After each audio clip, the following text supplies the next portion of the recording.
ಮತ್ತೆ ಹೇಳಿ, ನೀವು ಮತ್ತೆ ಮಾತಾಡಿ. ಈ ರೀತಿ ಬೊಬ್ಬಾಕಿ ಏನ್ ಕೂಡ ಪ್ರಯೋಜನ ಇಲ್ಲ. ಜನ ನಿಮ್ಮನ್ನೆಲ್ಲ ನೋಡ್ತಾ ಇದ್ದಾರೆ, ನೀವೇನ್ ಮಾಡ್ತಿದ್ದೀರ ಅಂತ ಹೇಳಿ. ಪ್ರತಿಪಕ್ಷ ಮಾತಾಡ್ತಾರೆ, ಮಾತಾಡ್ಲಿ ಅವ್ರು ಮಾತಾಡ್ಲಿಕ್ಕೆ ಅವಕಾಶ ಕೊಡಿ. ನೀವು ಕೇಳಿ, ಮತ್ತೆ ನೀವು ಅವ್ರಿಗೆ ಉತ್ತರ ಕೊಡಿ.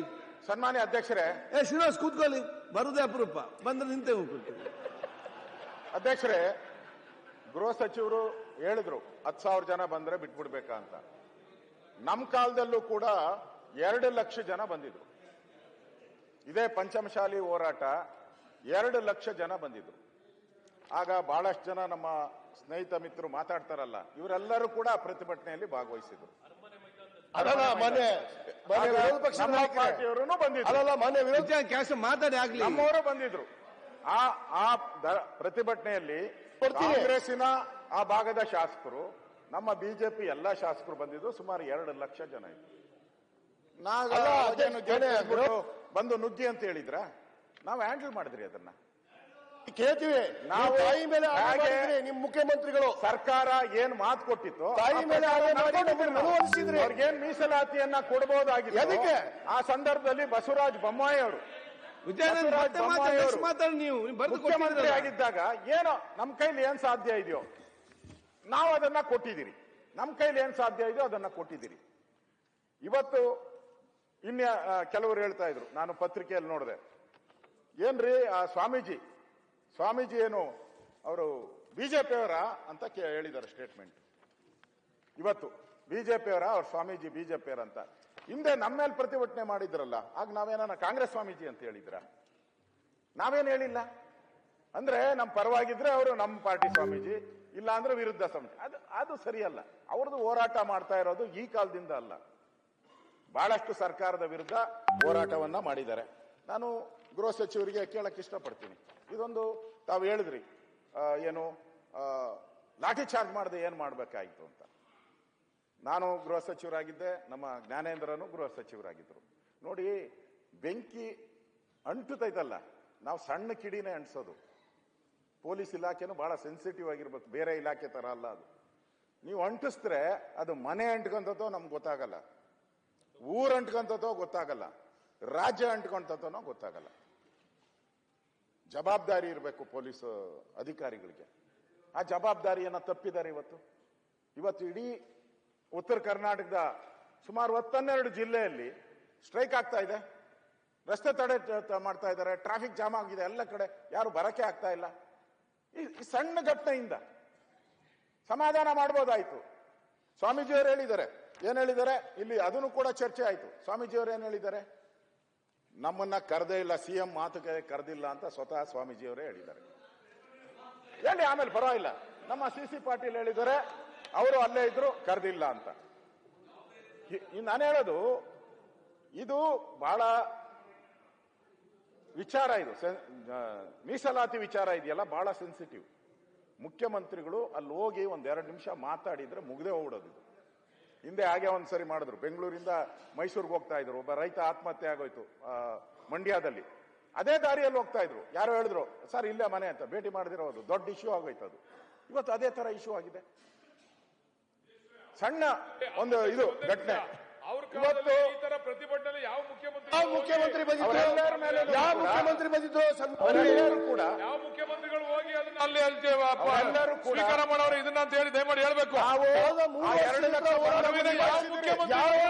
ನಿಮ್ಮ ಸರ್ಕಾರದಲ್ಲಿ ಯಾವ ಮುಖ್ಯಮಂತ್ರಿಗಳು ಹೋಗಿ ಸ್ವೀಕಾರ ಮಾಡೋರು ದಯಮಾಡಿ ಹೇಳಿ. ನೀವು ವಿರೋಧ ಪಕ್ಷ ನಾಯಕರಾಗಿ ನಿಮ್ಮ ಇಷ್ಟಪಟ್ಟ ಮಾತಾಡೋದಲ್ಲ, ನೀವು ಜವಾಬ್ದಾರಿ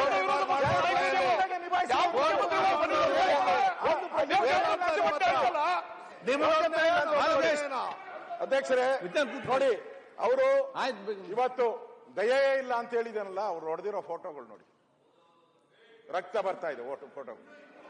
ಗೋಲಿಬಾರ್ 3 ಮಂದಿ ಸತ್ತರಲ್ಲ, ಅದು ಏನ್ ಹೇಳ್ತೀರಿ? ಈಗ ಅವಶ್ಯಕತೆ ಇತ್ತಾ ಇದೆಲ್ಲ ನೋಡಿ? ಈಗ ನಾನು ಹೇಳೋದು, ಪೊಲೀಸ್ ಅಧಿಕಾರಿಗಳ ಯಾರು ಅವ್ರಿಗೆ ಸೂಚನೆ ಕೊಟ್ಟವರು ಲಾಠಿ ಚಾರ್ಜ್ ಮಾಡ್ಬೇಕು ಅಂದ್ರೆ ಅಟ್ಲೀಸ್ಟ್ ಬಹಳ ಯೋಚನೆ ಮಾಡ್ಬೇಕಾಯ್ತು ಪೊಲೀಸರು. ಇವತ್ತು ಆ ಯೋಚನೆನೇ ಮಾಡದೆ ಇವತ್ತು ಅನಾಹುತ ಆಗಿದೆ. ಆದ್ರಿಂದ ಇದು ಸರ್ಕಾರದ ಫೇಲೂರು. ನಿಮ್ ಸರ್ಕಾರ ಇದ್ದಾಗ ಗೋಲಿಬಾರ್ ಆಯ್ತಲ್ಲ, ಅವಾಗ ನಿಮ್ ಸರ್ಕಾರ ಏನ್ ಮಾಡ್ತಾ ಇತ್ತು? ಕಾನೂನು ಗೋಲಿಬಾರ್ ಆಯ್ತಲ್ಲ, ನಿಮ್ ಸರ್ಕಾರ ಏನ್ ಮಾಡ್ತಾ ಇತ್ತು? ಸರ್ಕಾರ ಗಟ್ಟಿ ಇದ್ದಿದ್ರೆ ಆಕ್ಷನ್ ತಗೋಬೇಕಾಯ್ತು. ಪೊಲೀಸರ ಮೇಲೆ ಬಿಟ್ರು, ಆಕ್ಷನ್ ಮನಸ್ಸೋ ಮಾಡಿದ್ದಾರೆ. ಅವ್ರ ಮೇಲೆಲ್ಲ ಕ್ರಿಮಿನಲ್ ಕೇಸ್ ಹಾಕಿದ್ದಾರೆ. ಬೇಲ್ ಸಿಗಬಾರ್ದು ಅವ್ರಿಗೆ, ಯಾರಿಗೂ ಬೇಲ್ ಸಿಗಬಾರ್ದು. ಇವತ್ತಾರು ಪತ್ರಕರ್ತರು ಕೇಳಿದ್ರು, ಎಲ್ಲೋ ಧರಣಿ ಮಾಡ್ಬೇಕಾದ್ರೆ ಸ್ವಾಮೀಜಿನೇ ಬಂಧಿಸಿದ್ದೀರಾ ಅಂತ. ಏನಿದು?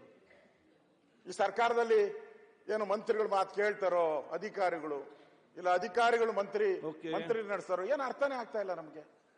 ಅದಕ್ಕೋಸ್ಕರ ನಾನು ಇನ್ನೂ ನಮ್ಮ ಮಾತಾಡ್ತಾರೆ. ನಮ್ಮ ಬೇಡಿಕೆ ಏನು ಈ ಸರ್ಕಾರ ಯಾವ ಆಗಿದೆ ಹೆಚ್ಚು ಕಡಿಮೆ ಆಗಿ ಯಾರಾದ್ರೂ ತೀರ್ಕೊಂಡಿದ್ರೆ ಏನಾಗೋದು? ಇವತ್ತು ನಾವು ಅಧಿವೇಶನ ನಡೆಸಕ್ಕೆ ಆಗ್ತಾ ಇರಲ್ಲ, ಪೂರ್ತಿ ಅಧಿವೇಶನನೇ ಕ್ಲೋಸ್ ಮಾಡ್ಬೇಕಾಯ್ತು. ಆ ಪರಿಸ್ಥಿತಿ ನಿರ್ಮಾಣ ಆಗ್ತಾ ಇತ್ತು. ಅದಕ್ಕೆ ಸರ್ಕಾರ, ನನ್ನ ಮೊದಲ ಬೇಡಿಕೆ, ಸರ್ಕಾರ ಆ ಜನಾಂಗಕ್ಕೆ, ಆ ಲಿಂಗಾಯತ ಸಮುದಾಯಕ್ಕೆ ಕ್ಷಮಾಪಣೆಯನ್ನ ಕೇಳಬೇಕು ಅಂತೇಳಿ ನಾನು ಆಗ್ರಹ ಮಾಡ್ತಾ ಇದ್ದೀನಿ. ಕ್ಷಮಾಪಣೆ ಕೇಳಬೇಕು ಅವರು. ಆ ಪೊಲೀಸ್ ಅಧಿಕಾರಿಗಳು ಯಾರು ಲಾಠಿ ಚಾರ್ಜ್ಗೆ ಅವಕಾಶ, ಅದು ಹೊಡೆಯೋದಕ್ಕೂ ಒಂದು ಇದೆಯಲ್ಲ, ರಕ್ತ ಬರಂಗೆ ಯಾರನ್ನ ಹೊಡಿತಾರ? ಎಲ್ಲ ಪೊಲೀಸ್ ಅಧಿಕಾರಿಗಳ ಮೇಲೆ ಗುಂಡು ಇಟ್ಕೊಳ್ಬೇಕು, ಎರಡನೇ ಬೇಡಿಕೆ. ಮತ್ತೆ ಆ ದಾಖಲಾಗಿರುವಂತ ಪ್ರಕರಣ ಏನಿದೆ ಅವ್ರ ಮೇಲೆ, ಅದನ್ನ ಕೂಡಲೇ ವಾಪಸ್ ತೆಗಿಬೇಕು. ಅವರೇನು ಸ್ವಂತ ಕೆಲಸಕ್ಕೇನು ಬಂದಿರಲ್ಲ, ಅವರು ಸಮಾಜದ ಕೆಲಸಕ್ಕೆ ಬಂದಿದ್ದಾರೆ. ಸಮಾಜಕ್ಕೆ ಒಳ್ಳೇದಾಗ್ಲಿ ಅಂತ ಹೋರಾಟಕ್ಕೆ ಬಂದಿದ್ದಾರೆ. ಈ ಹೋರಾಟದ ನೀವು ಹತ್ತಿಕ್ಕುವಂತ ಪ್ರಯತ್ನ ಮಾಡಿದ್ರೆ ನೀವು, ನಾನು ಕೇಳ್ತೀನಿ ಅವ್ರನ್ನ, ಇವರು ಹೇಳಿದ್ರು ಗೃಹ ಸಚಿವರು ಏನ್ ಬಿಟ್ಬಿಡ್ಬೇಕಾಯ್ತಂತ. ನಾನೇ ನೋಡಿದ್ದೀನಿ ನಮ್ಮ ಸನ್ಮಾನ್ಯ ಡಿ.ಕೆ. ಶಿವಕುಮಾರ್ ಅವರು ಆ ಬ್ಯಾರಿಕೇಡ್ ಹತ್ತು ನಿಂತ್ಕೊಂಡ್ಬಿಟ್ಟಿದ್ರು ಹಿಂಗೆ. ನಾವು ಮುಖ್ಯಮಂತ್ರಿ ನಮ್ಮ ಸರ್ಕಾರ ಇದ್ದಾಗ ಅಲ್ಲ, ಅವರು ಕಾಂಗ್ರೆಸ್ ಅಧ್ಯಕ್ಷರು, ಅಲ್ಲ ಕಾಂಗ್ರೆಸ್ ಅಧ್ಯಕ್ಷರು, ಅವರು ಮಂತ್ರಿಗಳು ಇಷ್ಟೊತ್ತು ಹೇಳಿದ್ರು ಎಸ್ ಎಂ ಕೃಷ್ಣ ಅವರ ಜೊತೆ ಹೆಂಗಿದ್ರು ಅನ್ನೋದನ್ನ ಹೇಳಿದ್ರು. ಅವರೇ ಕಾನೂನನ್ನ ಉಲ್ಲಂಘನೆ ಮಾಡಿ ಬ್ಯಾರಿಕೇಡ್ ಮೇಲೆ ಹತ್ತಿ ನುಗ್ತಾರೆ ಅಂತ ಹೇಳಿದ್ರೆ ಈ ಜನ ಅದಕ್ಕಿಂತ ಒಂದ್ ಹೆಜ್ಜೆ ಮುಂದೆ ಹೋದ್ರು ತಪ್ಪೇನೈತೆ? ಪ್ರಚೋದನೆ ಮಾಡ್ತಾ ಇದ್ದೀರಾ ನೀವು, ಕುಮ್ಮಕ್ಕು ಕೊಡ್ತಾ ಇದ್ದೀರಾ ನೀವು, ಕುಮ್ಮಕ್ಕು ಕೊಡ್ತಾ ಇದ್ದೀರಾ. ಸಾಮಾಜಿಕ ಹೋರಾಟ ಕೊಟ್ಟಿದ್ದಾರೆ. ಜ್ಞಾನೇಂದ್ರ ಹೇಳಿದ್ರು, ಪಾಪ ಅಮಾಯಕರನ್ನ ಬಲಿಪಶು ಮಾಡುವ ಜ್ಞಾನೇಂದ್ರ. ಇದು ಆಯ್ತು, ಜ್ಞಾನೇಂದ್ರ ಹೇಳಿದ್ರು ಹೋಮ್ ಮಿನಿಸ್ಟರ್ ಅವರೇ, ಡಿ.ಕೆ. ಶಿವಕುಮಾರ್ ಮೇಲೆ ಏನು ಕ್ರಮ ಮಾಡಬೇಡ್ರಪ್ಪ, ಹೊಡಿಬೇಡ್ರಿ ಅಂತ ಹೇಳಿದ್ರು. ವಿರೋಧ ಪಾರ್ಟಿ ಇದ್ರು. ನಾವು ಡೆಮಾಕ್ರಸಿಗೆ ಬೆಲೆ ಕೊಡ್ತೀವಿ, ಪ್ರಜಾಪ್ರಭುತ್ವಕ್ಕೆ. ಇವತ್ತು ಅದಕ್ಕೆ ಕೊಟ್ಟಿಲ್ಲ. ಮತ್ತೆ ಇದನ್ನ ನ್ಯಾಯಾಂಗ ತನಿಖೆಗೆ ಒಪ್ಪಿಸಬೇಕು. ಈ 4 ಡಿಮ್ಯಾಂಡ್ ಅನ್ನ ನಾನು ಇಡ್ತಾ ಇದ್ದೀನಿ. ಇದಕ್ಕೆ ಸರ್ಕಾರ ಒಪ್ಪಬೇಕು.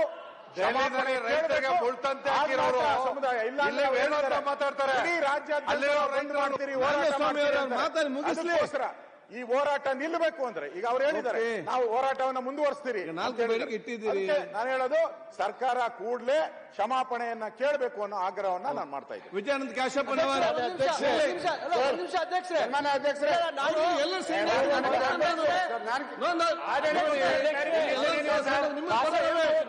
ಮಾಡಿದ್ದು ಹೋರಾಟ ಅವ್ರಿಗೆ ಕೂಡ ರೈಟ್ ಇದೆ, ಅವ್ರು ಕೂಡ 0 ಅವರಲ್ಲಿ ಕೊಟ್ಟಿದ್ದಾರೆ.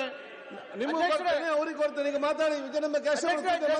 ಈಗ ನಾವು ಮುಖ್ಯಮಂತ್ರಿಗಳ ಪರವಾಗಿ ಅಲ್ಲಿ ಒಬ್ಬರು ಕೊಡಿ, ನಾವು ಮಾತಾಡ್ತೀವಿ. ವಿಜಯಾನಂದ ಕಾಶ್ಯಪ್ ರೈಸ್ ಮಾಡಿರೋದು ಆಮೇಲೆ ಕೊಟ್ಟಿರೋದು ಅವರು. ಕೊಡಿ ಅಧ್ಯಕ್ಷರೇ, ನಾನು ಎಲ್ಲರಿಗೂ ಅವರು ಕೂಡ ಬರ್ತಿದ್ದಾರಲ್ಲ, 2 ನಿಮಿಷ ಮುಗಿಸ್ತಾರೆ. ಕೊಡ್ತೇನೆ ಅವ್ರಿಗೆ. ಸಿಸಿ ಪಾಟೀಲ್ ಮಾತಾಡೋದೇ ಸಿಸಿ ಪಾಟೀಲ್ ಮಾತಾಡ್ಲಿಕ್ಕೆ, ನೆಕ್ಸ್ಟ್ ಸಿಸಿ ಪಾಟೀಲ್ ಮಾತಾಡ್ಲಿಕ್ಕೆ. ಅಧ್ಯಕ್ಷರೇ ಒಂದ್ ನಿಮಿಷ ಮುಖ್ಯಮಂತ್ರಿಗಳು ನನ್ನ ಮಾದೇವಪ್ಪ ಸಾಹೇಬ್ರ ಹೋಗಿದ್ವಿ. ನಾವು ಸ್ವಾಮೀಜಿ ಅವ್ರ ಬಗ್ಗೆ ಬಹಳ ಗೌರವ ಇದೆ. ನಾನು ಹೇಳುವಂತದ್ದಿಷ್ಟೇ, ಏನು ಅಲ್ಲಿ ಪ್ರತಿಭಟನೆ ಆದಂತ ಸಂದರ್ಭದಲ್ಲಿ ನಾವು ಹೋಗಿ ಬರುವಂತ ಸಂದರ್ಭದಲ್ಲಿ ಬಹಳ ಸ್ಪಷ್ಟವಾಗಿ ಒಂದ್ ನಿಮಿಷ ಹೇಳ್ತೀನಿ.